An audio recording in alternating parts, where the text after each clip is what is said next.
Alright, yeah, so Gris has connected this time around, and yes, Insidious Gaming will be starting down south, and the tank lineup should be, I think, pretty similar. I mean, actually slightly different. On Insidious Gaming side, they do go with 2 T32s and 3 T69s, whereas their opponent's going with a more light setup, only going with 1 T32 and 2 T69s and 2 AMX-13s. Yeah, when it comes to firepower, no question, definitely efficiency is outgunned.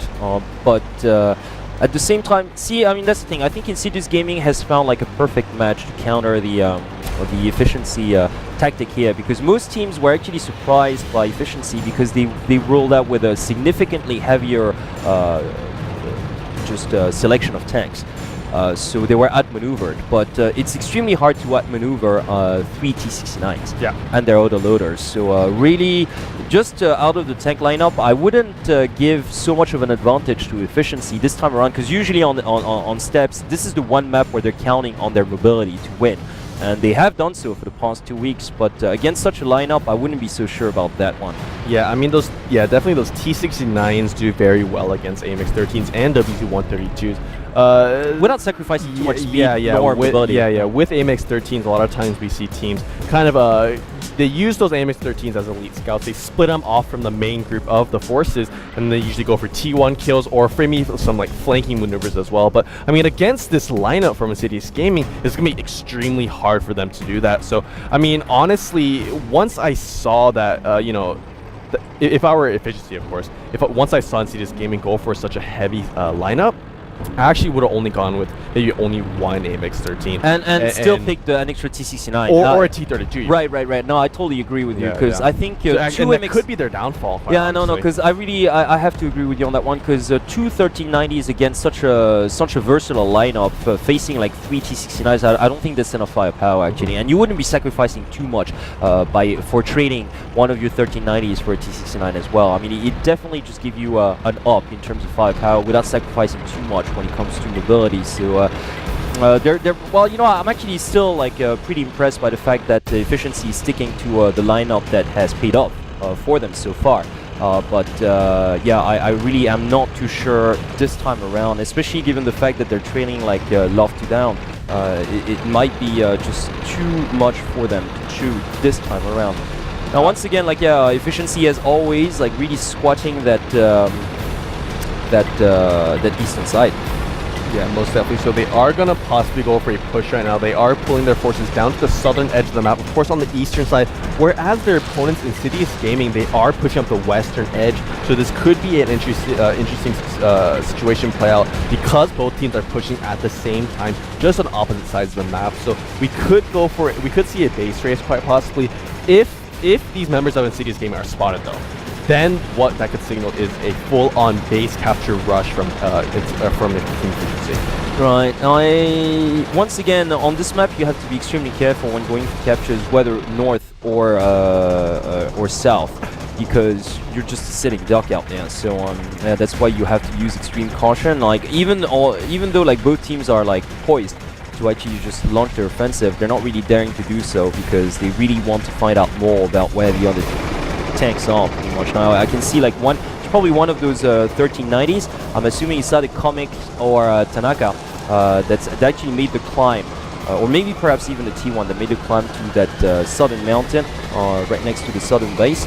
But I'd have to go for a 1390 actually. I'm not sure. Yeah, it was Comics. Yeah, it's Comics. Yeah, it was Comics. But he couldn't locate that T1 that's hiding fairly well as well. So just pretty good job on that front. I actually forced a couple of those T69s to pull more down south. And the thing is, with Insidious Gaming's lineup right now, as long as Death Skies and Nisa don't take damage, as long as they're not spotted, and as long as they stay in a position where they can defend both the north and the southern part of the map, then they should be they should be just fine where they are. It's just going to come down to Nikolai, Elite, and Griffs in those T69s to really be the mobile tanks and be adaptable to the efficiency push. I think it's a great lineup, and you definitely want to stick those T69s together as well, because that's like, once again, 18 shots of utter death out there. Yeah, those 3 other loaders can definitely not be taken out of the equation. And the greatest thing about T69 is that when you're empty, you're not you're not a rolling corpse like the 5100. You still have enough speed and mobility to get out of the dodge, which really does give this tank an all-around quality that its heavier counterpart does not have. So yeah, it's just you know, with those three T69s, they can stand their ground against heavier forces. They can hit and run. They've got a lot of options. So I'm actually really liking the split from Insidious Gaming. Like you said, you know, keeping those two T32s up there is very wise, because from where they are, close to that central road, they can't be shot. Yeah. Oh, and one tank has been spotted there on the eastern side of the map. Insidious Gaming, yeah, they are trying to line up for that T69, but I don't think they can actually land any shots just yet. Indeed, and you know what? I'm actually liking what Efficiency is doing as well, because they're reacting to the strategy by splitting their forces as well. So you've got 3 tanks that are committed to the northern base defense, where you've got 3 other tanks, which probably include the lighter ones, really poised to capture the southern base at the same time. So I think it's very, very smart from Team Efficiency to do that, actually, just try to counter that maneuver from Insidious. So a most interesting split on both sides, as a matter of fact. You know, those T69s right now, they're like patrolling the central road. They're not really committing either to the north or to the south. They're like really staying in the middle just in case something happens to their base, so they can like scramble back and defend it. I think it's brilliant. Yeah, and the thing is, but at the same time, it's going to be extremely hard for Insidious Gaming to engage the Efficiency in this current situation. I don't think they plan to engage them. Yeah, because the thing is, either team, once they poke their head out, they're going to get shot. And look at Nisa already taking a little bit of damage. You know, Efficiency, they have the better position right now. They have control of the eastern dip in the map, and due to that, they have much more room to maneuver and a lot more cover to hide behind right now. Yes, indeed. But yeah, no, I agree. In terms of position, like right now, I'd rather be Efficiency than Insidious. However, if Insidious sticks to that central road without pushing or without trying to attack, there's not much that Efficiency can do either. Yeah. Honestly, if they stay put the way that they are, you know, I mean, we're headed for a draw, obviously, but if Efficiency wants to do it, they're going to have to attack. And if they attack, they'd be the ones at a disadvantage. So I'm saying, you know, Insidious Gaming is actually playing this rather safely and rather smartly as well. I mean, I would say for Team Efficiency to maybe send a T1 to the base to try and go for a base capture, just to draw out those members of Insidious Gaming. Because what that will force Insidious Gaming to do is to split up their forces. And once Insidious Gaming splits their forces, then that's really when Team Efficiency can use that mobility to their advantage and then get outnumbering situations onto those T69s. And the T69s actually moving back towards their base right now. That guy's also following just behind. Oh, and look at that! Nisa goes down! Nisa goes down. I was actually watching him. Yeah, no, I was watching him the entire time, and he went down. I don't understand why he didn't get like proper cover, because he was getting shot at by 3 different tanks, and he still stayed put.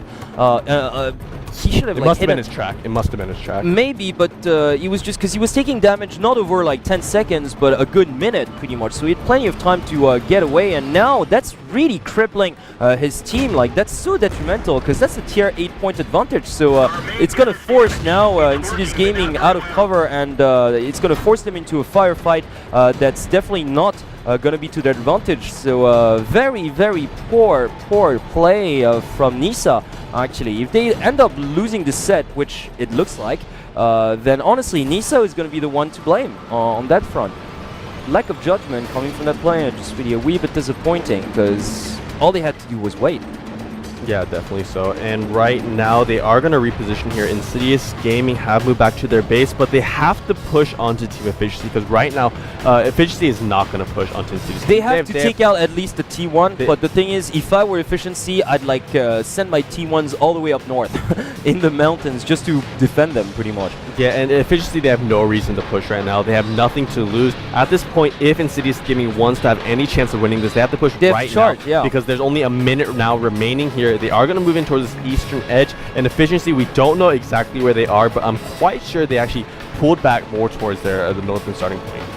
I wouldn't be surprised if Insidious Gaming don't have any clear shots onto those Efficiency members. Yeah, me neither. And once again, very disappointing play by Nisa. That's he's actually he's costing his team a set. Just from his really poor judgment earlier on. And yeah, you know what? Like with those mobile tanks, all you gotta do is just get out of dodge, and yeah, and it's still gonna be enough. Shots missing already. Yeah, it's just not. This is not gonna work out. It's obviously not gonna work out. And like, look at that now. All the Insidious member being trapped. just out there in the open, forced and to suffer even more damage. I think, honestly, I wouldn't be surprised if 1 or 2 additional tanks went down. Nikolai goes down. There you go.